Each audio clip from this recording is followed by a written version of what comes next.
Hello friends, in the lecture today we will talk about one of the nationalist historians SN Sen or Surendranath Sen and the kind of work which was done by him. He is popularly known for his book 1857, for which he was asked by the government of India to do that particular work, and it was decided in the centenary year of the revolt of 1857. In 1957 he was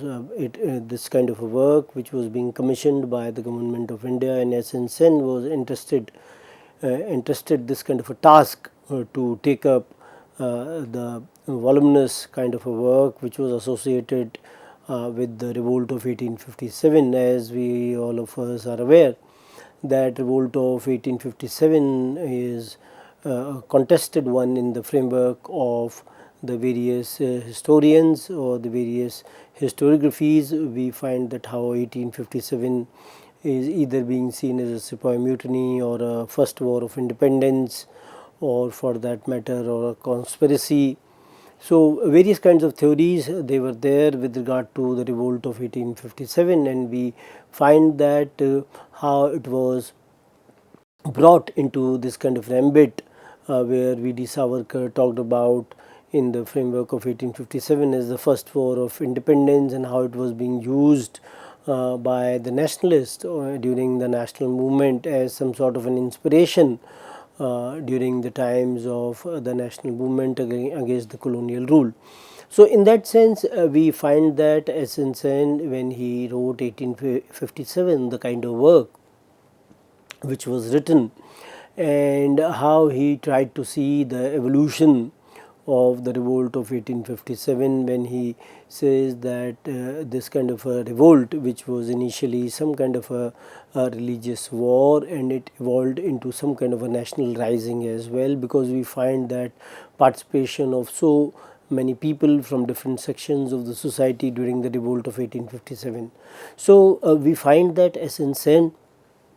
he is not only popular from the framework of the revolt of 1857, the kind of work which he has written, but the kind of sources which he has used for his other works. Many of them they are concerning the Maratha history, and some of them they are also dealing with the Portuguese sources or Sanskrit sources. So Surendranath Sen's work, it covers different periods, and they also covered the different kinds of evidence which was available to the historians in the framework of the sources. And when we tend to understand that he was able to in a way see the various kinds of sources, whether the Bakhars which were there from the framework of the Marathi sources, or the various foreign biographies of Shivaji which he wrote in 1930, or the Sanskrit documents which were there in 1951. And we find that whenever he was writing his history, we find that he had that kind of a directness in terms of what he was presenting to the audience or to the readers, and it was more readable in the framework of the colonial venom which was there, because we find that most of the history was Eurocentric in nature, and this Eurocentric approach was in the sense that they were trying to negate the Indian civilization as a whole, and they were trying to present themselves as superior in nature. So most of the British texts, we find that such kind of an approach which was dealing with Eurocentrism could be found, and we find some kind of a similarities when you talk about the 1857 revolt. Then we see that Vellore mutiny, where we find that similarities could be found, because in that particular mutiny, how Indian soldiers they how they looked and the kind of appearance which they had. So that was being questioned, and it was suggested that the manly moustaches, they should be trimmed to a standard proportion, and their old turbans, they would be replaced with a leather cockade. And it was not acceptable to the Sepoys on the religious grounds, because leather cockade was more of a Christian feature. So we find that such kind of affinity with the idea of religion was there in the Vellore mutiny, and similar kinds of resonances could be found in the revolt of 1857 as well. And we find that how, beginning from the Sepoy discontent, this kind of a mutiny, it led to widespread disaffection among civil population, and SN has seen this in his work, bringing about the important kind of contribution of the various sections of the society. And when you try to resonate it with the V.D. Savarkar's work, Indian War of Independence, which was published in 1909, where he first makes a claim with regard to being 1857 being seen as the war of independence, and he says the issues of Swadharma and Swaraj, both of them, they were very important to the Indians. And we find that how the nationalists, they used it as a source of inspiration in fight against the British. And we also have to see that the people, those who were participating in the revolt of 1857, they were ready to lay down their lives in the similar manner. We find that in the later times, the revolutionaries, they also did the same thing. They were relying on individual heroism, and how they were ready to sacrifice themselves for the nation or the country. And we find that how the people, those who were there in the revolt of 1857, they were coming from the various sections of the society, and it was being suggested that the initial days troubles, they were being attributed to the high caste Hindus, and it was decided to enlist the men of lower castes and primitive tribes as a counterpoise. But we find that how the Parsis, they swelled the rebel ranks in Awadh, and the Bhils, they joined them in Rajputana in central India, while Santhals once more decided to fight the government that protected the moneylenders. So in that sense, we find that no community, class or caste as such was entirely for or against the government in that sense. And we find that so many people from different sections or groups, they participated in the revolt of 1857. And when you talk about regarding the people, those who participated, or the percentage of population which participated, then SN talks about that one must not forget that only a determined minority takes an active part in revolt or revolution, while the overwhelmingly majority, it remains passive, and an interested section might openly align itself with an existing order. So it does not mean that everyone has to participate in the revolt or some kind of a revolution. Even a minority which is representing or participating in that particular revolt or mutiny, in that sense, they are also part of that particular section of society. And he also argues that nowhere did a revolt command universal support, because there was a strong party of loyalists in USA who preferred to migrate to Canada when a country achieved independence, and there was no lack of royalists in revolutionary France as well. So we find that many times this kind of an argument is being given that not everyone participated in the revolt of 1857, or others, many of them, they remained silent, or some of them, they even supported the British. So SN has in a way rejected this kind of an idea, and he says that when one sees the history of other countries as well, and it can be deduced that not everyone has to participate in such kind of a revolution or revolt. And we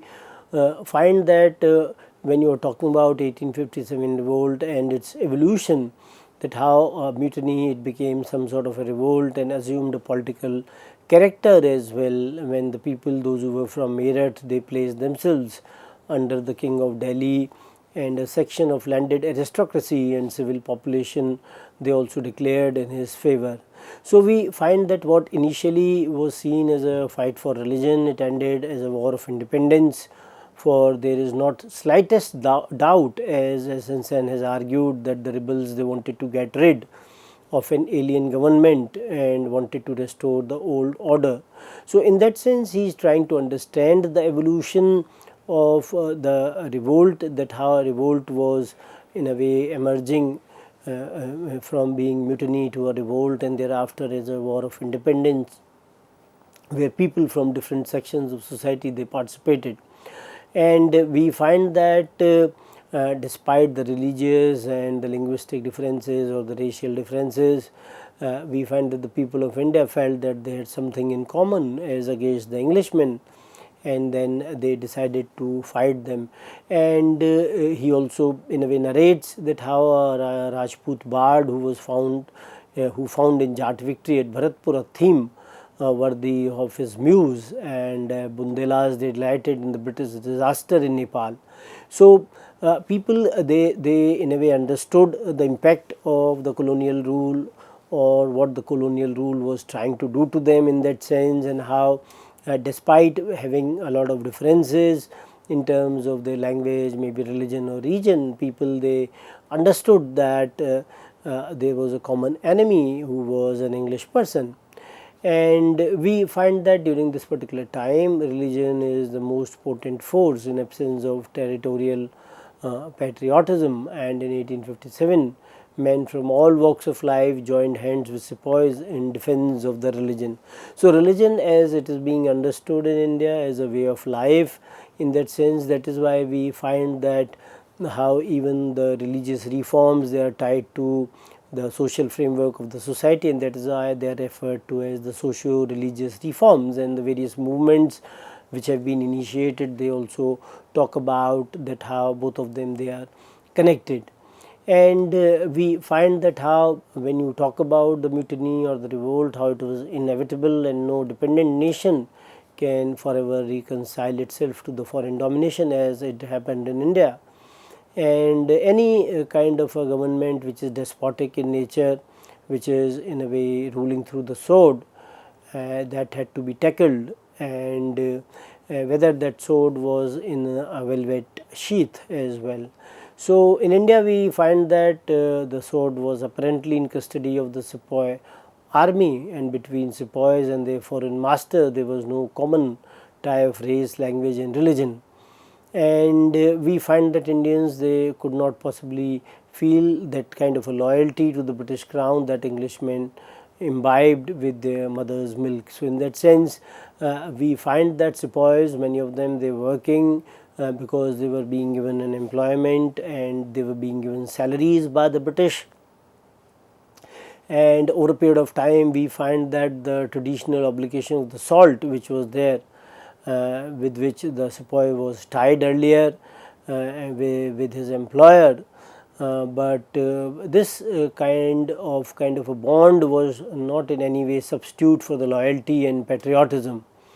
We find that how Sepoys they enlisted for the sake of his bread or for his livelihood, and we find that over a period of time Sepoys they moved away against any kind of obvious humiliation of his unnatural position, for as a Sepoy it was his big duty to hold his country under foreign heel. So we find that how Sepoys they went away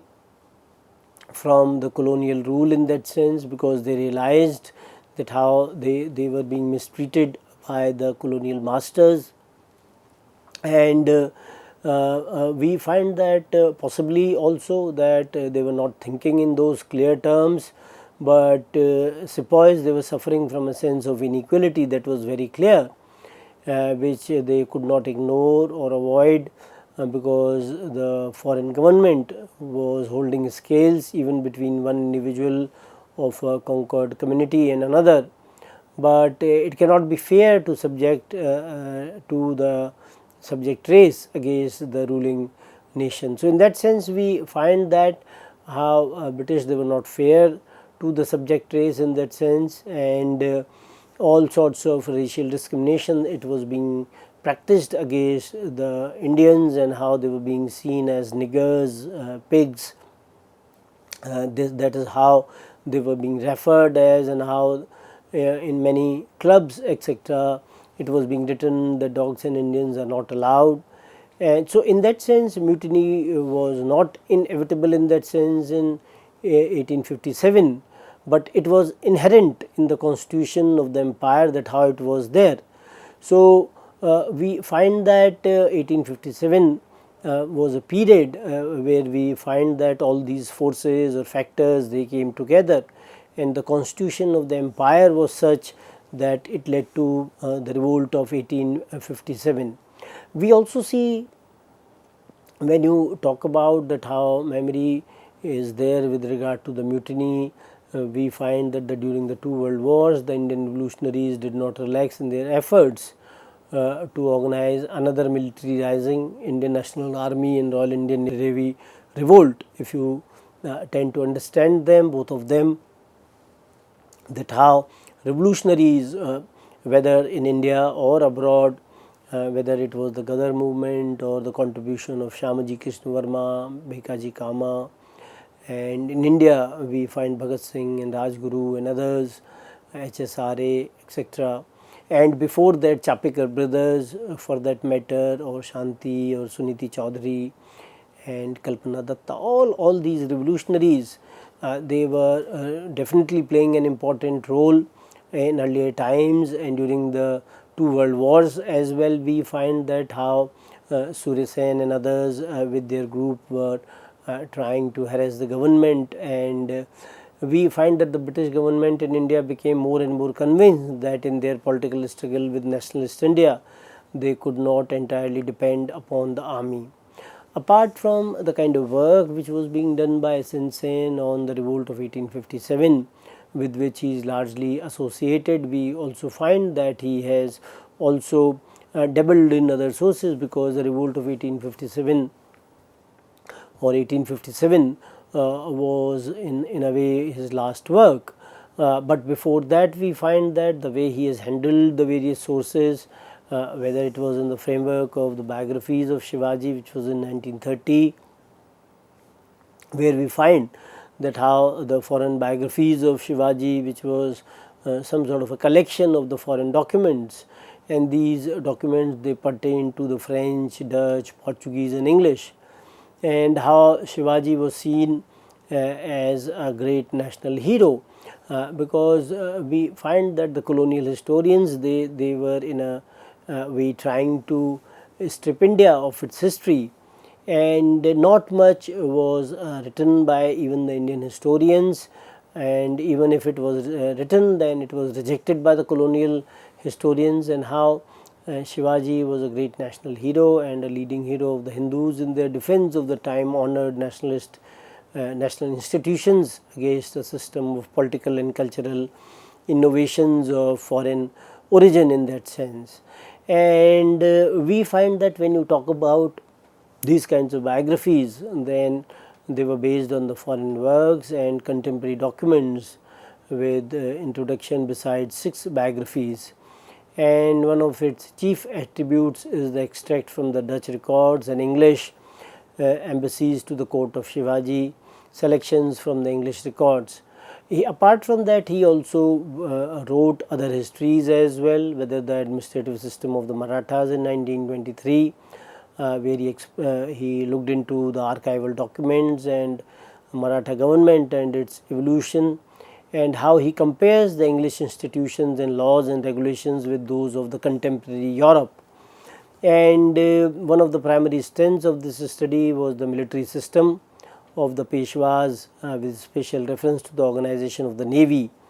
and it was a comprehensive, it has a comprehensive bibliography and exhaustive index, which add to the usefulness of this work. So, we also find that apart from the administrative part, he also was dealing with the military system of the Marathas, and how he did a lot of research with the Marathi, Hindi, French, Portuguese and English records. And we find that he talks about the Maratha commanders and its strategists, because they did not leave account of military affairs, and SN in his 14 chapters provides a good deal of insight into various aspects of this little research subject. And later we find that the revisionist historians, they also talk about the military system of the Marathas, and how this book focuses on the Maratha Navy and the piracy or the sovereignty of the sea. And later we find that the revisionist historians like Randolph Cooper, they criticize the Eurocentric approach and the military determinism, that how European military was considered to be far more superior than the Indian military, and some kind of a stepmotherly treatment was being given to the Indian historians. And we find that how he not only was talking about the administrative or the military aspect of the Marathas, but he also dabbled in a number of other sources which were dealing with the Maratha history, and he handled the translation of the Sabhasad Bakar with the extracts from the Chitnis and Shiva Digvijay Bakars. So, a number of Bakars were the local kind of sources of the Maratha history, and how SEN also handled these sources, and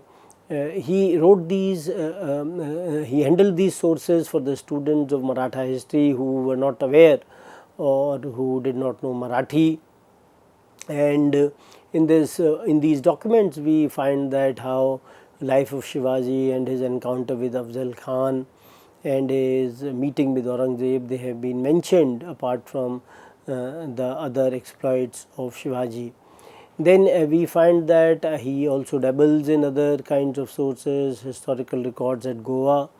and he submits some kind of report on that, and the Portuguese sources of the Maratha history, Shivaji's treaties with Portuguese,